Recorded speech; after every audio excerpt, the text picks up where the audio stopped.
नमस्ते dear students, NEET navigator course में आपका स्वागत है। हमारी बात चल रही है सॉल्यूशन चैप्टर के बारे में और आज है लेक्चर नंबर 5। आज हम सॉल्यूशंस के कॉन्टेक्स्ट में एक बहुत इंपॉर्टेंट रिजल्ट पे बात करेंगे विच इज़ राउल्ट्स लॉ। ठीक है, सॉल्यूशंस के कॉन्टेक्स्ट में राउल्ट्स लॉ एक लैंडमार्क रिजल्ट है। उसको समझने के लिए हमें वेपर प्रेशर नाम की क्वांटिटी को समझना होगा और फिर वेपर प्रेशर कैलकुलेशंस के लिए अपन राउल्ट्स लॉ के बारे में जानेंगे। तो चलिए शुरुआत करते हैं। सबसे पहले वेपर प्रेशर नाम की क्वांटिटी को समझते हैं। आज हमारी जो चर्चा होगी वो लिक्विड सॉल्यूशंस के कॉन्टेक्स्ट में होगी, जिसमें दो या दो से ज़्यादा वोलेटाइल लिक्विड्स एक दूसरे में मिक्स किए गए हैं। इससे पहले हमने जब हेनरीज लॉ पढ़ा था तब हमने गैसेस को लिक्विड में डिसॉल्व करके देखा था और गैसेस की सॉल्युबिलिटी पर प्रेशर के इफेक्ट के बारे में जाना था। आज हम दो या दो से ज़्यादा वोलेटाइल लिक्विड्स के सॉल्यूशंस पर बात करेंगे। इस कॉन्टेक्स्ट में सबसे पहले वेपर प्रेशर को समझिए। ठीक है, vapour pressure refers to the equilibrium partial pressure exerted by the vapors of a liquid on its surface। किसी लिक्विड की सतह पर उसी लिक्विड के वेपर्स इक्विलिब्रियम की कंडीशन में जो पार्शियल प्रेशर एक्सर्ट करते हैं, उसी पार्शियल प्रेशर को अपन बोलते हैं वेपर प्रेशर। ठीक है ना। वाटर हमारे लिए सबसे फैमिलियर एग्जाम्पल है। अगर आप किसी कंटेनर में वाटर फिल करते हैं, लिक्विड वाटर, तो उसके सरफेस के कुछ मॉलिक्यूल्स इवेपोरेट होना स्टार्ट हो जाते हैं। सब्सिक्वेंटली एक रिवर्स प्रोसेस भी स्टार्ट होती है जिसका नाम है कंडेंसेशन। ठीक है ना। जब H2O लिक्विड स्टेट से वेपर फॉर्म में ट्रांसफॉर्म होता है तो उसको अपन इवेपोरेशन कह रहे हैं, और जब वही वेपर सब्सिक्वेंटली कुछ अमाउंट में वापस लिक्विड स्टेट में आने लगते हैं तो इस रिवर्स प्रोसेस का नाम है कंडेंसेशन।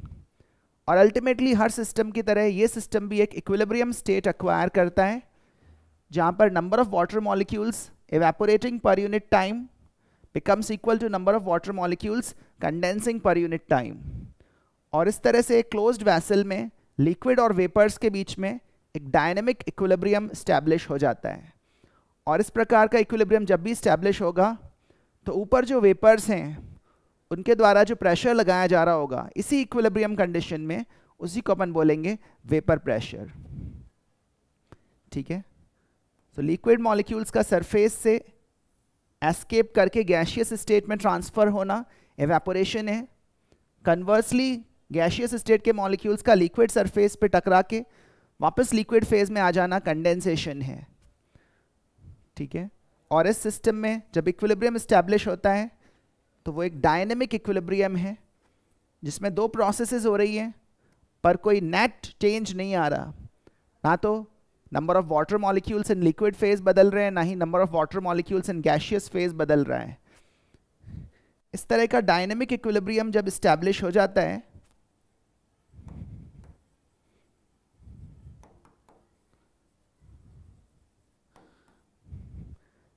तब वेपर्स के द्वारा लगाए जाने वाले प्रेशर को अपन वेपर प्रेशर नाम देते हैं। वेपर प्रेशर को समझने का एक सरल तरीका यह है कि आप इसको एक इक्विलिब्रियम कांस्टेंट की तरह ट्रीट करें। जिस तरह से आपको पता है कि रिएक्शंस के इक्विलिब्रियम कांस्टेंट्स सिर्फ टेम्परेचर बदलने से बदलते हैं, उसी तरह से ये जो प्रोसेस आपके सामने है इसके इक्विलिब्रियम कांस्टेंट को अपन वेपर प्रेशर कह सकते हैं, और वो वेपर प्रेशर भी सिर्फ टेम्परेचर बदलने से बदलेगा। ध्यान से देखिए, मैंने इस प्रोसेस के इक्विलिब्रियम कांस्टेंट का एक्सप्रेशन ही यहाँ लिखा है और इसमें मैंने इस गैस का पार्शियल प्रेशर लिखा है और लिक्विड के लिए एक्टिविटी 1 सब्स्टिट्यूट करी है। तो इस लिक्विड वेपर इक्विलिब्रियम का इक्विलिब्रियम कांस्टेंट ही वेपर प्रेशर है। ध्यान दीजिएगा, यहाँ पर ये जो डिग्री का या नॉट का सिंबल यूज में लिया गया है ये प्योर लिक्विड को रिप्रेजेंट करता है। सो दिस P0 H2O या PH2O not will be called as the vapor pressure of pure water, and this vapor pressure, like other equilibrium constants, depends only on temperature and also of course on the identity of the liquid। liquid बदलोगे vapor pressure बदल जाएगा, और liquid same रख के temperature बदलोगे तो भी vapour pressure बदल जाएगा। लेकिन अगर लिक्विड फिक्स कर दिया, टेम्परेचर फिक्स कर दिया, तो फिर वेपर प्रेशर की वैल्यू भी फिक्स्ड है। चाहे पानी आप ज़्यादा अमाउंट में लें, कम अमाउंट में लें, वैसल का साइज बड़ा रखें या छोटा रखें, सरफेस एरिया ज़्यादा रखें या कम रखें, ठीक है, वेपर प्रेशर की वैल्यू एक पर्टिकुलर टेम्परेचर पर एक पर्टिकुलर लिक्विड के लिए फिक्स्ड होती है। तो ये एक इंपॉर्टेंट बात है जिसको आपको ध्यान रखना चाहिए। Vapour pressure of a liquid depends on the strength of intermolecular attractions. जब कोई लिक्विड के मॉलिक्यूल्स इवेपोरेट होते हैं, वेपराइज होते हैं, तो ऑफ कोर्स वो लिक्विड स्टेट के इंटरमॉलिक्यूलर अट्रैक्शंस को ब्रेक करके फ्री हो जाते हैं। तो जितने strong attractive forces liquid state में रहेंगे, उतना ही कम मॉलिक्यूल्स, उतना ही कम fraction of molecules attractive forces को ब्रेक करके फ्री हो पाएंगे और उतना ही कम वेपर प्रेशर आएगा। इसका मतलब इंटरमॉलिक्यूलर फोर्सेस से वेपर प्रेशर कनेक्टेड है, ठीक है ना। And it also provides a measure of the strength of intermolecular attractions. जिस लिक्विड में इंटरमॉलिक्यूलर अट्रैक्शंस स्ट्रॉन्गर होंगे, उस लिक्विड का वेपर प्रेशर कम दिखेगा दूसरे लिक्विड की तुलना में। जिसमें इंटरमॉलिक्यूलर फोर्सेस की स्ट्रेंथ कम होगी, उसका वेपर प्रेशर ज़्यादा नज़र आएगा, ठीक है ना। और इसी से हम लिक्विड्स की वोलेटिलिटी पर कमेंट करते हैं। A more volatile liquid means a liquid which has greater tendency to undergo vaporization. तो जो वेपर प्रेशर है वो इंटरमॉलिक्यूलर अट्रैक्शंस की स्ट्रेंथ पर डिपेंड करता है, और इंटरमॉलिक्यूलर अट्रैक्शंस की स्ट्रेंथ को कंपेयर करने के भी काम आ सकता है, ठीक है। इसके अलावा जैसे मैंने कहा, इंटरमॉलिक्यूलर अट्रैक्शंस के अलावा वेपर प्रेशर डिपेंड करता है टेम्परेचर पर। वेपर प्रेशर को आप लिक्विड वेपर इक्विलिब्रियम के इक्विलिब्रियम कांस्टेंट की तरह इमेजिन करिए, और एक इक्विलिब्रियम कांस्टेंट सिर्फ क्या बदलने से बदलता है बताओ? Temperature, nothing else. Vapour pressure of a liquid increases on increasing temperature. Temperature बढ़ाने से वेपर प्रेशर बढ़ता है, क्योंकि ये जो वेपराइजेशन की प्रोसेस होती है ना, ये एक एंडोथर्मिक प्रोसेस होती है, और हर एंडोथर्मिक प्रोसेस टेम्परेचर बढ़ाने से फेवर होती जाती है। तो फिर वेपराइजेशन भी टेम्परेचर बढ़ाने से फेवर होगा और वेपर प्रेशर बढ़ेगा, ठीक है ना। ऑन द अदर हैंड आप इसको इस तरह से भी समझ सकते हो कि यदि आप टेम्परेचर बढ़ाओगे तो मॉलिक्यूल्स की काइनेटिक एनर्जी बढ़ेगी, और काइनेटिक एनर्जी बढ़ेगी तो एक बड़े फ्रैक्शन में मॉलिक्यूल्स अट्रैक्टिव फोर्सेस ब्रेक कर पाएंगे। A bigger fraction of molecules will become capable of breaking the intermolecular attractions at higher temperatures, and that is why vaporization is favored at higher temperatures and vapor pressure keeps on increasing.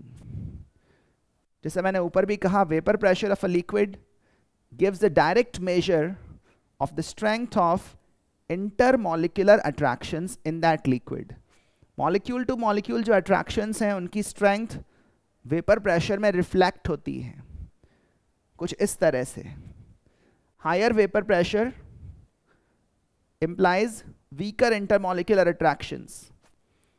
Lower vapor pressure will imply stronger intermolecular attractions, and weaker the intermolecular forces, higher the vapor pressure, more volatile is the liquid, ठीक है ना। Higher vapour pressure वाला liquid ज़्यादा volatile या ज़्यादा वेपराइजेबल कहा जाता है। उदाहरण के तौर पर मैं आपको बताऊं, बेंजीन और टॉलुइन दो हाइड्रोकार्बन्स होते हैं। ये है vapour pressure of pure benzene, और ये सिंबल है vapour pressure of pure toluene का। और बेंजीन का वेपर प्रेशर टॉलुइन से ज़्यादा रहता है एट एनी गिवन टेम्परेचर्स। हर टेम्परेचर पर बेंजीन का वेपर प्रेशर टॉलुइन से ज़्यादा है। तो सोच के बताइए, intermolecular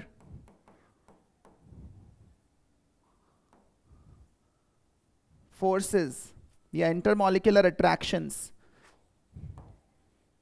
benzene to benzene strong है या बिटवीन टॉलुइन मॉलिक्यूल्स स्ट्रॉन्गर हैं? वेपर प्रेशर बेंजीन का ज़्यादा है, टॉलुइन का कम है, मतलब टॉलुइन में इंटरमॉलिक्यूलर अट्रैक्शंस स्ट्रॉन्गर हैं। और ज़्यादा वोलेटाइल लिक्विड किसको कहा जाएगा?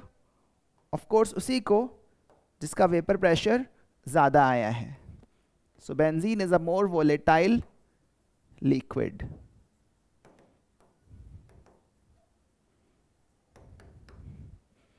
ठीक है, तो इस तरह से आपको वेपर प्रेशर की एक बेसिक अंडरस्टैंडिंग होनी चाहिए। वेपर प्रेशर को एक इक्विलिब्रियम कांस्टेंट की तरह ट्रीट करें, इससे इंटरमॉलिक्यूलर अट्रैक्शंस की स्ट्रेंथ जज कर सकते हैं, और ये टेम्परेचर बढ़ाने के साथ साथ बढ़ता है। अब इसी वेपर प्रेशर की कैलकुलेशन हमें सॉल्यूशंस के लिए करनी है।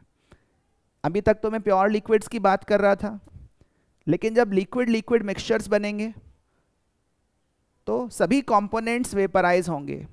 जैसे अगर बेंजीन और टॉलुइन का अपन एक सॉल्यूशन प्रिपेयर करें एक क्लोज्ड वेसल में, तो जो वेपर्स फॉर्म होंगे उसमें बेंजीन मॉलिक्यूल्स भी होंगे और टॉलुइन मॉलिक्यूल्स भी होंगे। दोनों ही वोलेटाइल लिक्विड्स हैं, although benzene is more volatile than toluene.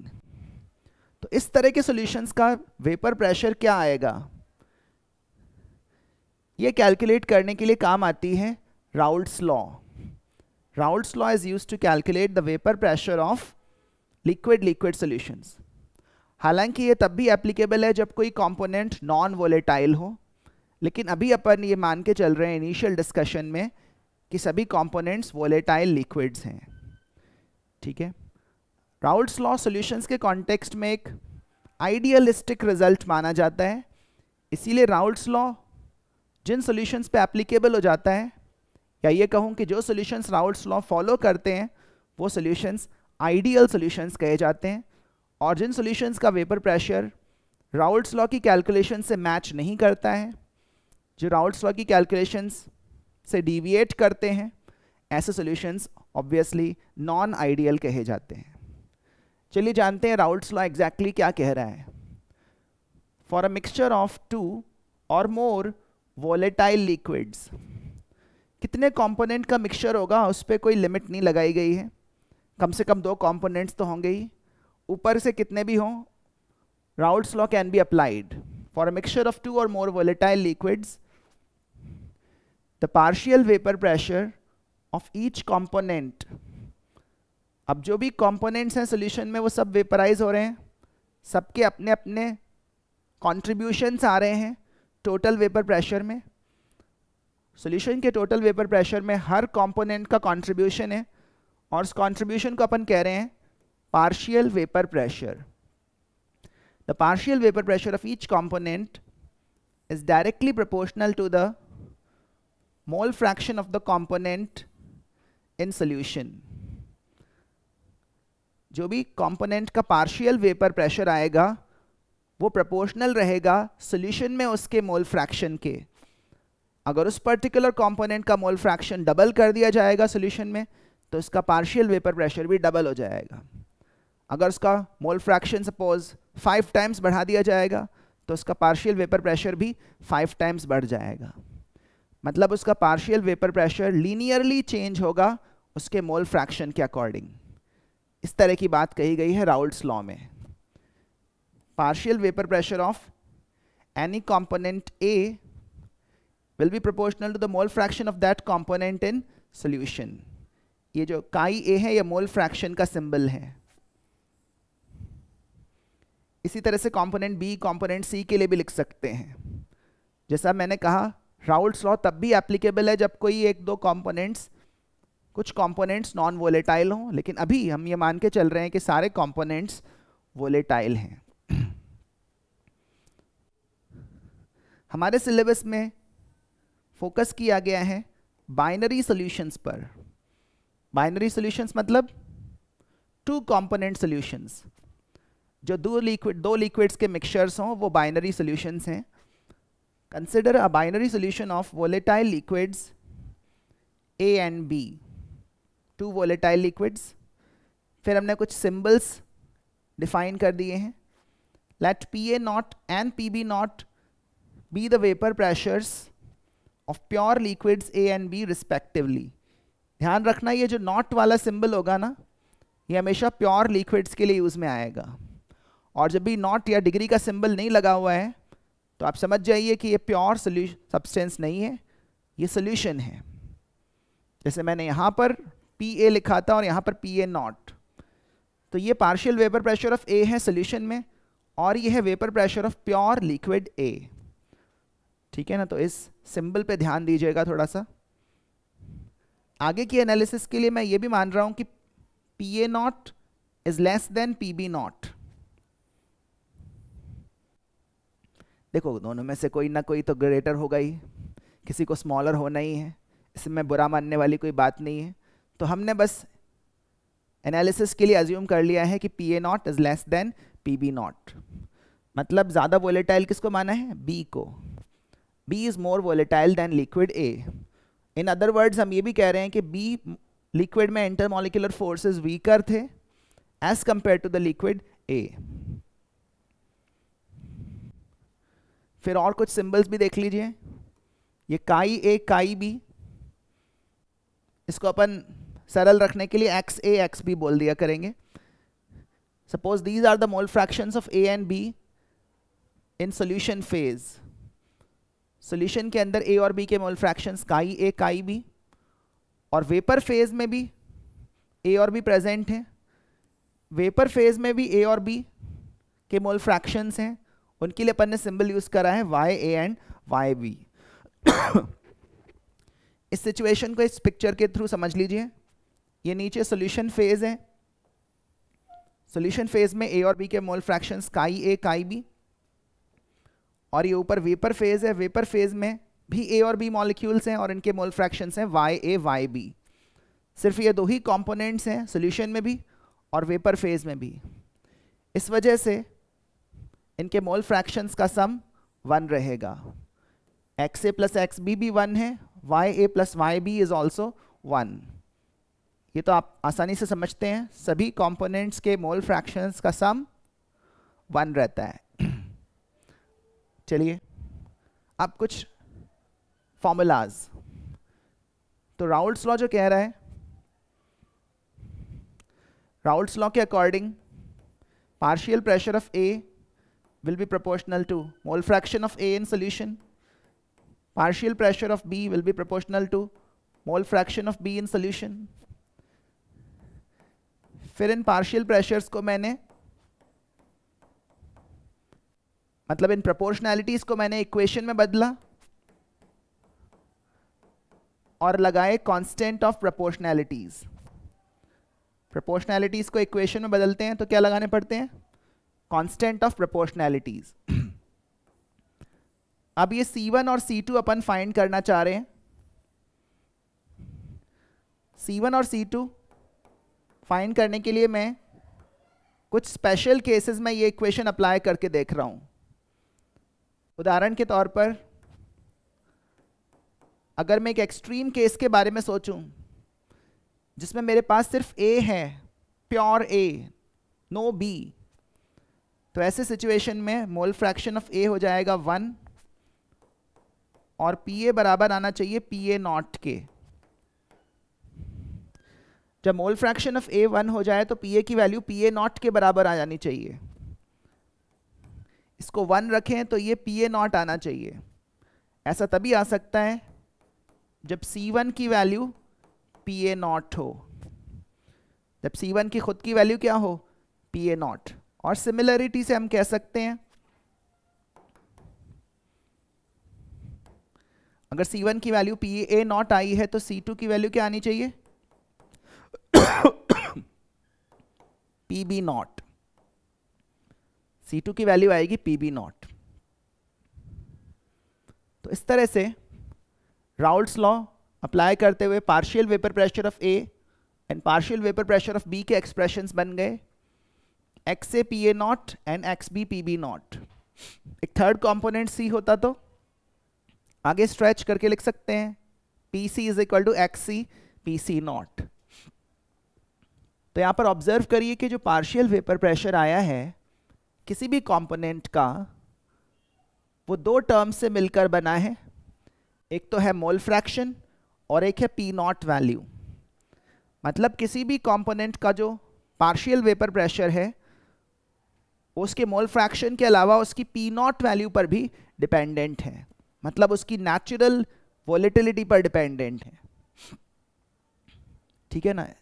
इसका ये भी मतलब है कि अगर एक्स ए और एक्स बी बराबर हो जाएं तो पी ए और पी बी बराबर ही होंगे, ये ज़रूरी नहीं है, क्योंकि मोल फ्रैक्शंस के अलावा इनकी नेचुरल वोलेटिलिटी भी इनका पार्शियल वेपर प्रेशर डिसाइड कर रही है। ठीक है ना। तो एक्स ए और एक्स बी के इक्वल होने पर पी ए और पी बी का इक्वल होना नेसेसरी नहीं है। ये भी नेसेसरी नहीं है कि अगर एक्स ए की वैल्यू एक्स बी से ज़्यादा हो तो पी ए की वैल्यू भी पी बी से ज़्यादा ही आए, क्योंकि इनके पार्शियल प्रेशर्स इनके मोल फ्रैक्शंस के अलावा इनकी नेचुरल वोलेटिलिटी पर भी डिपेंड करते हैं, इनकी पी नॉट वैल्यूज़ पर। यही बात मैंने यहाँ पर लिखी है। Partial vapour pressure of a component depends on its mole fraction in solution and also its inherent volatility, vaporize होने की ability। जैसा हमने assumption लिया था PA नॉट को हमने PB नॉट से स्मॉलर माना है, मतलब A में inherent volatility कम है और B में जो natural volatility है वो ज़्यादा है। तो ये पॉइंट्स आपको समझ में आ गए होंगे होपफुली। अब हम सोल्यूशन के टोटल वेपर प्रेशर तक पहुंचना चाह रहे हैं। यहाँ पर हम डाल्टन्स लॉ अप्लाई कर रहे हैं, ये मानते हुए कि ये वेपर्स आइडियल बिहेवियर शो कर रहे हैं। Dalton's law says that total pressure of a mixture of gases will be equal to the sum of partial pressures. So this will be the total vapour pressure of solution which will be the sum of P A and P B. तो यहाँ से expression बन गया X A P A nought plus X B P B nought. अगर एक third component होता तो इसमें x C P C not भी ऐड कर देते हैं। ठीक है ना। मतलब इस एक्सप्रेशन को अपन आगे भी बढ़ा सकते हैं। We can generalise this expression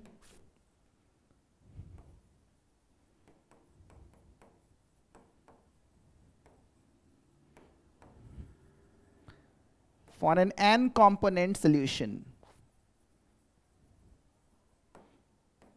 n components वाला सोल्यूशन हो तो टोटल वेपर प्रेशर का एक्सप्रेशन क्या बनेगा, उसमें हर कंपोनेंट के मोल फ्रैक्शन को उसकी पी नॉट वैल्यू से मल्टीप्लाई करना होगा और ये सारी वैल्यूज फिर हमें सब्सिक्वेंटली ऐड करनी होंगी फॉर 1 to nth कंपोनेंट। ठीक है। तो ये n कंपोनेंट सोल्यूशन की बात हुई। अभी हम फिलहाल बाइनरी सॉल्यूशंस पर ही स्टे करते हैं, क्योंकि ये दो ही कंपोनेंट का सोल्यूशन है तो हम इन दो मोल फ्रैक्शंस को सिर्फ एक के ही मोल फ्रैक्शन के टर्म्स में लिख सकते हैं। We can substitute X B as 1 minus X A लिख सकते हैं ना। और इसी को जब हम आगे बढ़ाते हैं तो टोटल वेपर प्रेशर सिर्फ एक्स ए के टर्म्स में आ जाता है और इवन सिर्फ एक्स बी के टर्म्स में भी आ सकता है। ठीक है। तो एक्स ए के टर्म्स में जब लिख रहे हो तो एक ट्रिक देखो, यहाँ फ्रंट में पी बी नॉट आ रहा है और ब्रैकेट में क्या आ रहा है, P A not minus P B nought. तो ए के टर्म्स में लिख रहे हो तो यहाँ ए आएगा पहले, P A not minus P B not. X A के टर्म्स में लिख रहे हो तो first term P B not रहेगा। ऑन द अदर हैंड अगर अपन एक्स बी के टर्म्स में लिख रहे हैं तो first term P A not रहेगा और ब्रैकेट में first term P B not रहेगा। तो ये जो फॉर्मूलाज है इनको लिखने में एक पैटर्न है, मैं चाहूँगा आप उस पैटर्न को रिकॉग्नाइज करें और उसके अकॉर्डिंग ये फॉर्मूलाज लिखने की प्रैक्टिस करें। क्योंकि हमने पी ए नॉट को पी बी नॉट से स्मॉलर माना हुआ है, इसका मतलब P A not minus P B nought की वैल्यू तो नेगेटिव है और P B nought minus P A nought की वैल्यू पॉजिटिव है। इसी के चलते क्योंकि ये कंप्लीट ब्रैकेट एक नेगेटिव वैल्यू दे रहा है, हम बोल सकते हैं कि total pressure P B nought से कम होगा और total vapour pressure P A not से ज़्यादा होगा। ठीक है ना, इसमें यहाँ पर थोड़ा करेक्शन है, total vapour pressure P A not से ज़्यादा होगा क्योंकि यहाँ पर एक पॉजिटिव क्वांटिटी ऐड हो रही है। तो जो टोटल वेपर प्रेशर आ रहा है वो पी बी नॉट से कम आ रहा है और पी ए नॉट से ज़्यादा आ रहा है। ठीक है, पी बी नॉट एक बिगर वैल्यू है, पी ए नॉट एक स्मॉलर वैल्यू है, और टोटल वेपर प्रेशर इन दोनों के बीच में कहीं आ रहा है। कहने का मतलब सॉल्यूशन का वेपर प्रेशर दोनों कंपोनेंट्स के प्योर स्टेट के वेपर प्रेशर्स के बीच में लाया करता है। वो एक तरह से एवरेज्ड वैल्यू होती है। जैसे हम दो नंबर्स का एवरेज लें तो ऑब्वियसली उन दो नंबर्स के बीच की एक वैल्यू मिलेगी, वैसे ही पी ए नॉट और पी बी नॉट के बीच का एक नंबर हमको मिलता है सॉल्यूशन के वेपर प्रेशर के लिए। इसके अलावा हम यहाँ से ये भी ऑब्जर्व कर सकते हैं कि पी टोटल और मोल फ्रैक्शन ऑफ ए या P total of and mole fraction of B, इनके बीच में जो रिलेशन बन रहा है, जो ग्राफिकल रिलेशन बन रहा है, वो एक स्ट्रेट लाइन का रिलेशन बन रहा है। देखिए, आप देखिए ये equations y is equal to M X plus C के फॉर्म में है, y is equal to M X plus C के फॉर्म में है, और वो एक स्ट्रेट लाइन की इक्वेशन होती है। तो इस तरह के ग्राफ्स हम यहाँ पर ड्रॉ कर सकते हैं।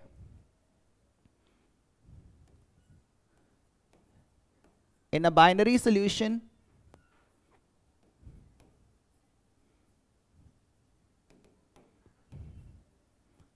total vapor pressure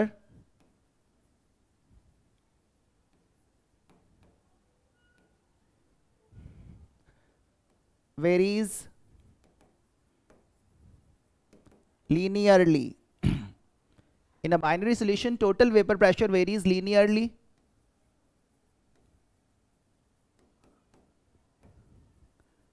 against the mole fraction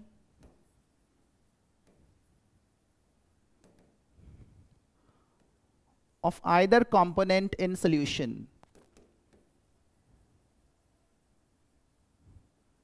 P total का XA के साथ ग्राफ बनाऊं या XB के साथ ग्राफ बनाऊं, दोनों ही ग्राफ्स कैसे बनने वाले हैं? Straight line graphs.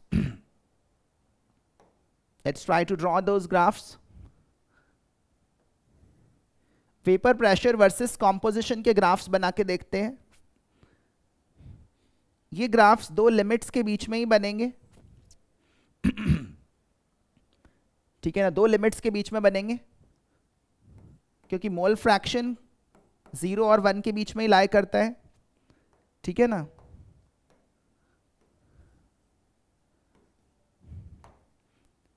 y axis पर रखते हैं वेपर प्रेशर को,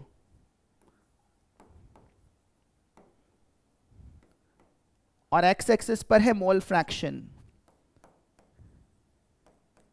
एक एक्सट्रीम एंड है प्योर A और दूसरा एक्सट्रीम एंड है प्योर B। तो लेफ्ट से राइट की तरफ जा रहे हैं तो B का अमाउंट बढ़ता जा रहा है, राइट से लेफ्ट की तरफ आ रहे हैं तो A का अमाउंट बढ़ता जा रहा है। तो x एक्सिस पर मोल फ्रैक्शंस दिखाए जा रहे हैं, ठीक है, और y एक्सिस पर वेपर प्रेशर।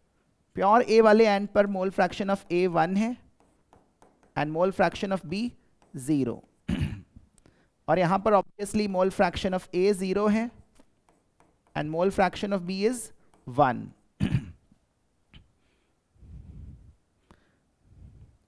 अच्छा, ये सोचिए स्ट्रेट लाइन ड्रॉ करने के लिए आपको कितने पॉइंट्स की जरूरत होती है?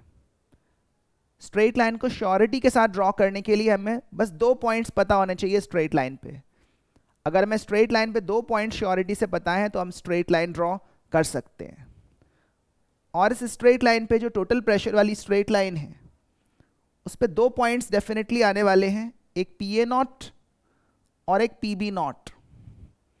प्योर A का vapour pressure PA not, pure B का वेपर प्रेशर PB नॉट। और ये 2 पॉइंट्स अगर मुझे इस स्ट्रेट लाइन पे पता है तो मैं कॉन्फिडेंटली उन 2 पॉइंट्स को स्ट्रेट लाइन से ज्वाइन कर सकता हूं, और ऐसा करके जो स्ट्रेट लाइन मिलेगी यही टोटल वेपर प्रेशर की स्ट्रेट लाइन है। ये तो हो गया टोटल वेपर प्रेशर का ग्राफ। यहीं पर अपन पार्शियल वेपर प्रेशर्स का ग्राफ भी बना सकते हैं। टोटल प्रेशर हो या पार्शियल प्रेशर, ये सभी मोल फ्रैक्शन के साथ लीनियरली चेंज होते हैं बाइनरी सॉल्यूशंस के लिए। तो जो PA का ग्राफ होगा, जो PA का ग्राफ है वो PA नॉट से स्टार्ट होता है और 0 तक जाता है। ऑब्वियसली PA का ग्राफ PA नॉट से तो गुजरना ही चाहिए, PB नॉट से तो नहीं गुजरना चाहिए। प्योर A होने पर PA की वैल्यू PA नॉट है और प्योर B होने पर PA की वैल्यू 0 है। Similarly partial pressure of B का ग्राफ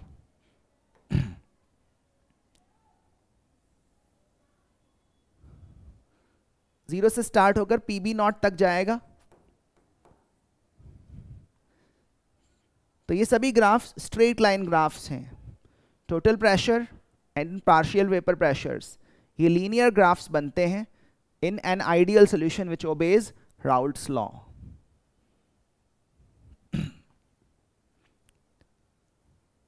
तो ये तो बात हुई सॉल्यूशन का वेपर प्रेशर इवैल्यूएट करने की। इसके अलावा हम वेपर फेज का भी कॉम्पोजिशन फाइंड कर सकते हैं। वेपर फेज में कॉम्पोजिशन बताने का मतलब है वेपर फेज में मोल फ्रैक्शंस बताना। और आपको पता है mole fraction of a gas equals it's pressure fraction. Total pressure में वो गैस कितना फ्रैक्शन कंट्रीब्यूट कर रही है वही उसका मोल फ्रैक्शन होता है। तो टोटल वेपर प्रेशर में A का कंट्रीब्यूशन PA है, तो PA को P टोटल से डिवाइड करूंगा तो प्रेशर फ्रैक्शन मिल जाएगा। And for a gas pressure fraction is the mole fraction is the pressure fraction. Further हम इसको PA को X से PA नॉट लिख सकते हैं, और भी एक्सपैंड करना चाहें तो X से PA नॉट अपॉन X से PA not plus XB PB not लिख सकते हैं।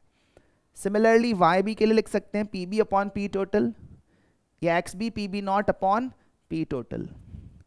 इस तरह से हम mole fractions in vapour state find कर सकते हैं। उम्मीद है ये चीज़ें आपको समझ में आ रही हैं। यहाँ पर थोड़ा सा आपको और इंटरप्रिटेशन देता हूँ। ये जो टोटल वेपर प्रेशर है ये PA नॉट और PB नॉट के बीच में लाई कर रहा है। जैसे मैंने थोड़ी देर पहले कहा ये PA नॉट और PB नॉट का एक एवरेज वैल्यू है। So PA naught by P total is less than or equal to 1, while PB naught is greater than P total, तो ये रेशियो हमेशा ग्रेटर देन और इक्वल टू 1 रहेगा। Equal तब होगा जब सिर्फ A हो। सिमिलरली यहां पर इक्वालिटी सिर्फ तब आएगी जब सॉल्यूशन नहीं हो, सिर्फ B हो। अगर सॉल्यूशन लोगे तो ये इक्वालिटी स्टैब्लिश नहीं होगी, ठीक है ना।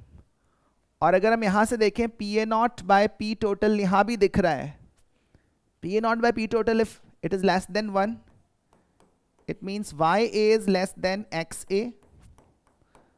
Similarly PB naught by P total if it is more than 1 it implies that YB is more than XB.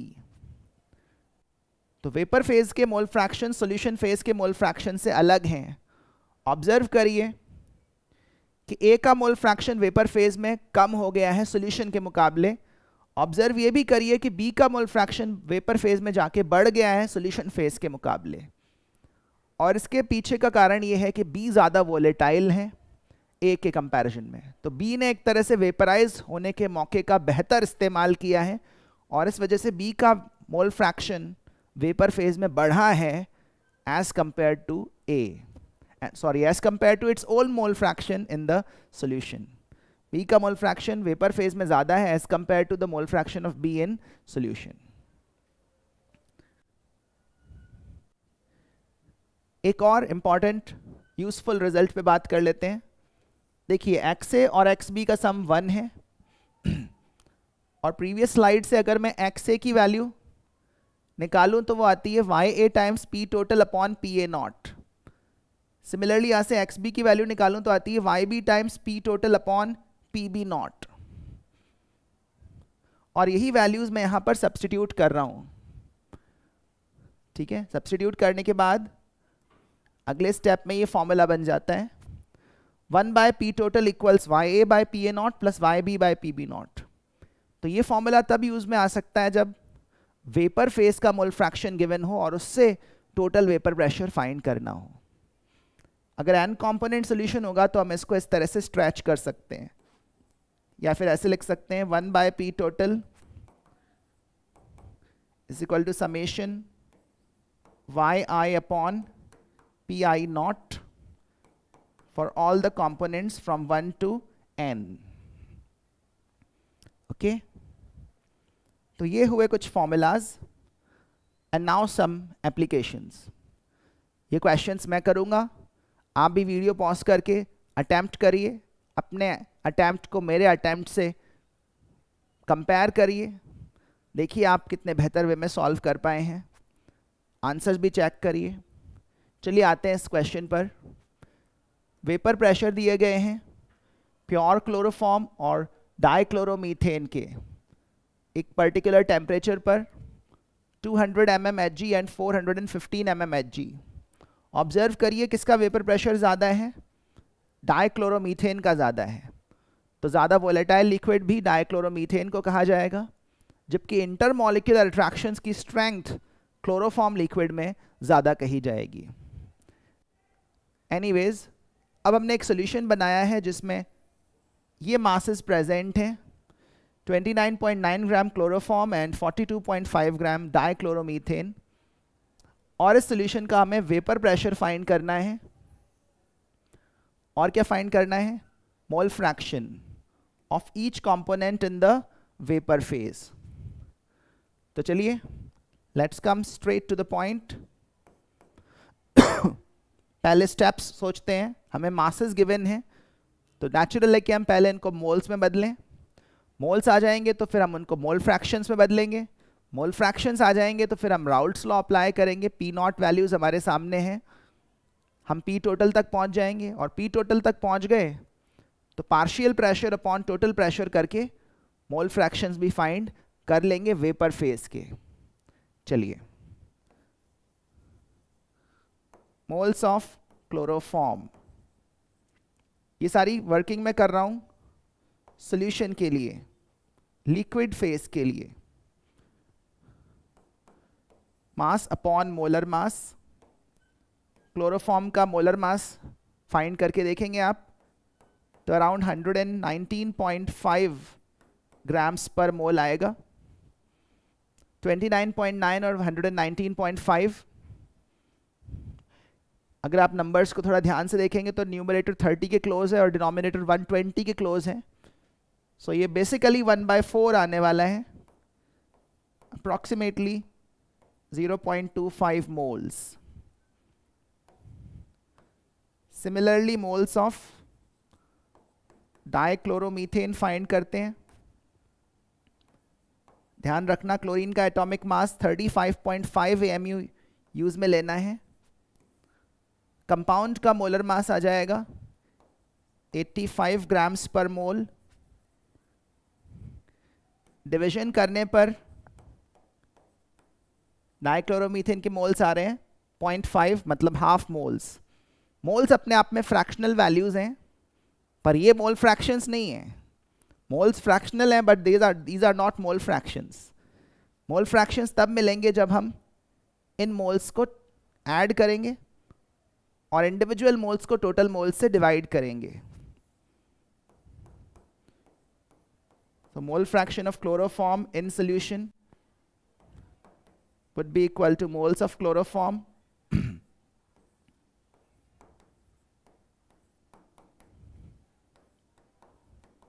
divided by total moles। आप देखेंगे ये 1/3 आ रहा है,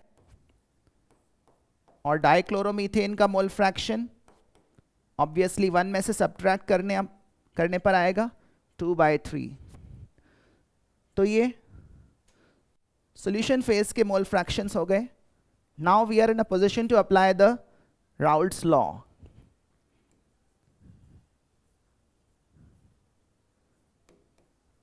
Applying Raoult's law,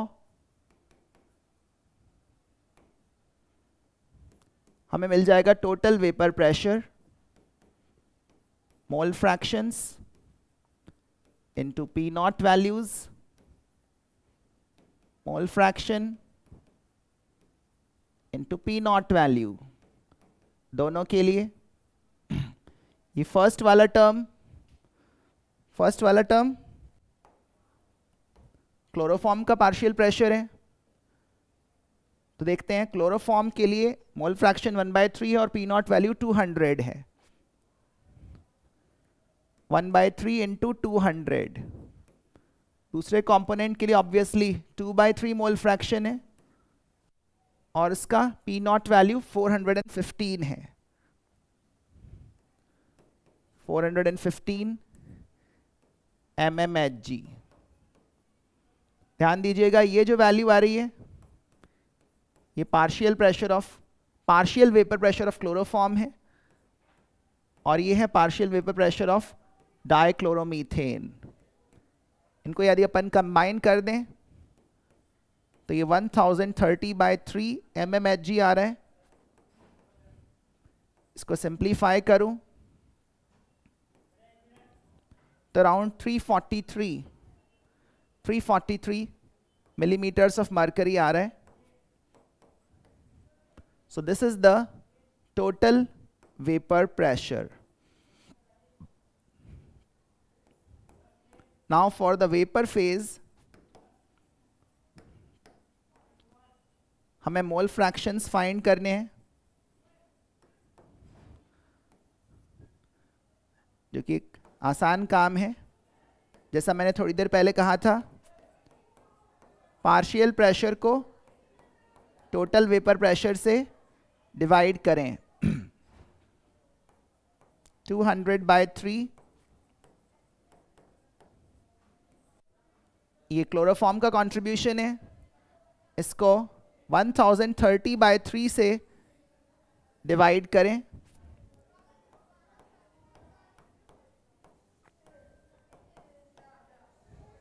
तो ये फ्रैक्शनल वैल्यू आ रही है 20/103 और इसको अपन अगर डेसिमल में एक्सप्रेस करेंगे तो ये अप्रॉक्सीमेटली 0.19 आएगा। और दूसरे कंपोनेंट का मोल फ्रैक्शन फाइंड करने के लिए 1 में से सब्ट्रैक्ट करें और वो अप्रॉक्सीमेटली 0.81 आएगा। आप ऑब्जर्व करेंगे कि डाइक्लोरोमीथेन का मोल फ्रैक्शन वेपर फेज में आके बढ़ा है और क्लोरोफॉर्म का मोल फ्रैक्शन वेपर फेज में आके कम हुआ है।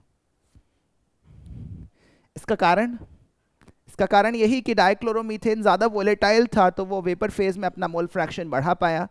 क्लोरोफॉर्म उतना वोलेटाइल नहीं था और उसका मोल फ्रैक्शन वेपर फेज में आके रिलेटिवली कम हो गया।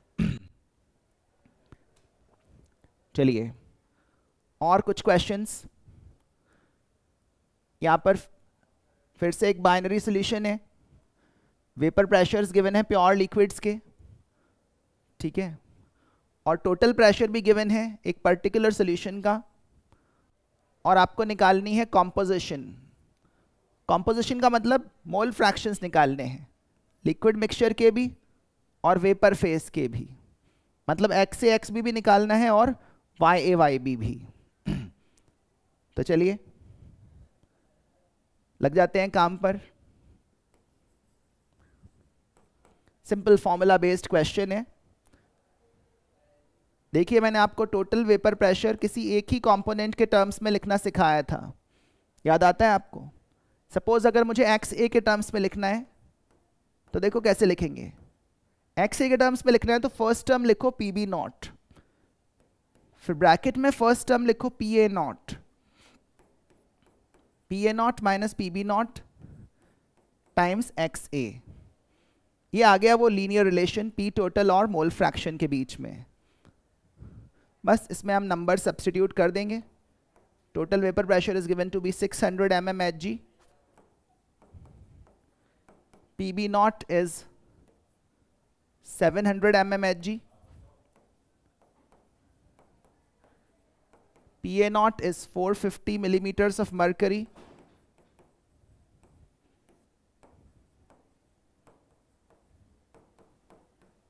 और इसको अपन मोल फ्रैक्शन से मल्टीप्लाई कर रहे हैं। इसको आप सॉल्व करिए। Mole fractions can be left as fractions. यहाँ से अगर मैं सॉल्व कर रहा हूँ तो मुझे 100/250 आता हुआ दिख रहा है, विच इज़ बेसिकली 2/5। और अगर मोल फ्रैक्शन ऑफ A 2/5 है तो मोल फ्रैक्शन ऑफ B सोल्यूशन में क्या होगा? 3/5। तो इसको अपन बोलेंगे कॉम्पोजिशन।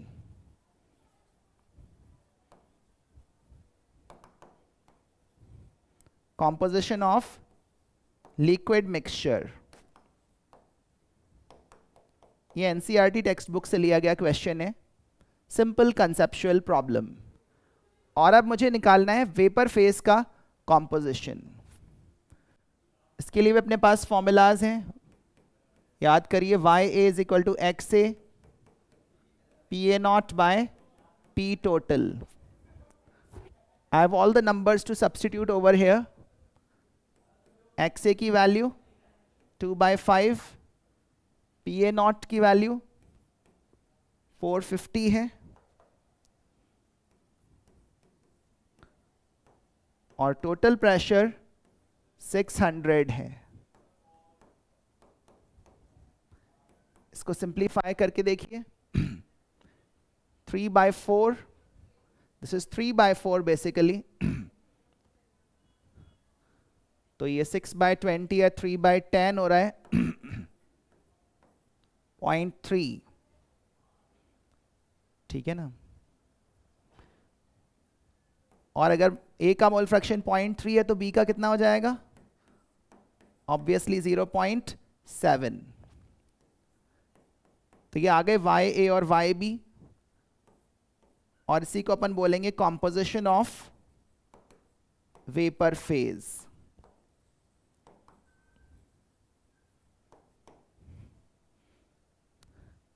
ठीक है, क्वेश्चन आसान है बट कंसेप्चुअल है, और फॉर्मूला एप्लीकेशन सिखा रहे हैं। उम्मीद है आप भी मेरे साथ कर पा रहे हैं questions. Solving one more problem. ये भी स्ट्रेट फॉरवर्ड क्वेश्चन है। A और B आइडियल सॉल्यूशंस बनाते हैं। आइडियल सॉल्यूशंस को क्या बोलते हैं? आइडियल सॉल्यूशंस कौन से होते हैं? वही जो राउल्ट्स लॉ के रिजल्ट्स फॉलो करते हैं। इनके दो सॉल्यूशंस के बारे में आपको इंफॉर्मेशन दी है। दोनों के टोटल वेपर प्रेशर्स गिवन है, और हमको फाइंड करने हैं PA0 एंड PB0 वैल्यूज। क्या लगता है, हो जाएगा? दो सॉल्यूशंस हैं, टोटल प्रेशर के लिए दो इक्वेशन सेटअप करेंगे। दोनों में PA0 PB0 होंगे, बस दो इक्वेशंस, दो अननोन्स। ऐसा तो हम करते रहे हैं, चलिए एक बार फिर करें। सॉल्यूशन 1 के लिए A का मोल फ्रैक्शन देखिए 1/4 नजर आ रहा है, और B का mole fraction 3/4। Applying Raoult's law,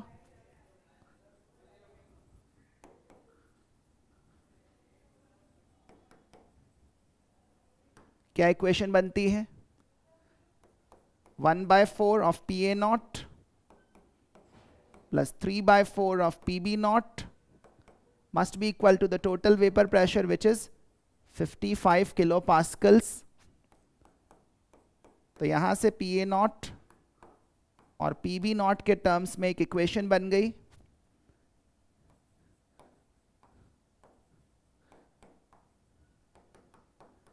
बस ऐसी ही एक और इक्वेशन हमको चाहिए, फिर हमारा मकसद पूरा हो जाएगा। सिमिलरली फॉर सॉल्यूशन 2, A का मोल फ्रैक्शन कितना दिखता है? 1/5, और B का mole fraction 4/5। Again applying Raoult's law, 1/5 लेना है PA0 का, 4/5 फ्रैक्शन लेना है PB0 का, ऐड कर देना है, और ऐड करके ये आना चाहिए 56 किलोपास्कल। ठीक है, इसको रीअरेंज किया, PA0 प्लस 4 PB0, 5 को राइट में ले गए, 280 किलो पास्कल बन गया। This is our second equation. ये हैं दो इक्वेशंस आपकी नज़रों के सामने, first and second, and we have to solve them simultaneously. Easiest way है कि हम इन दोनों को सब्ट्रैक्ट कर लें। जैसे ही सब्ट्रैक्ट करोगे आपके सामने पीबी नॉट की वैल्यू आ जाएगी, विच इज 60 किलो पास्कल, और इस वैल्यू को आप चाहें तो सेकेंड इक्वेशन में रख दें, चाहें तो फर्स्ट इक्वेशन में रख दें, आपको पी ए नॉट की वैल्यू भी मिल जाएगी, which will come out to be 40 kilo pascal. तो इस तरह से हम देख रहे हैं कि राउल्ट्स लॉ के अराउंड जो क्वेश्चंस बनते हैं वो 3-4 क्वांटिटीज के अराउंड ही बनते हैं। या तो आपसे टोटल वेपर प्रेशर पूछ लिया जाएगा, या एक्स से एक्स भी पूछ लिए जाएंगे, या वेपर फेज का कॉम्पोजिशन पूछ लिया जाएगा, या फिर P A nought P B nought values पूछ ली जाएंगी। अगर आप रिजल्ट्स को लेकर क्लियर हैं तो ये क्वेश्चंस भी आपके लिए ज़्यादा मुश्किल पेश नहीं करेंगे। उम्मीद है ये चीज़ें, ये क्वेश्चंस आप समझ पाए। इसके आगे हम आइडियल और नॉन आइडियल सॉल्यूशंस पर एक इंटरेस्टिंग डिस्कशन करेंगे नेक्स्ट लेक्चर में। जुड़े रहिएगा हमारे साथ। आज के लिए इतना ही। Thank you everyone, take care.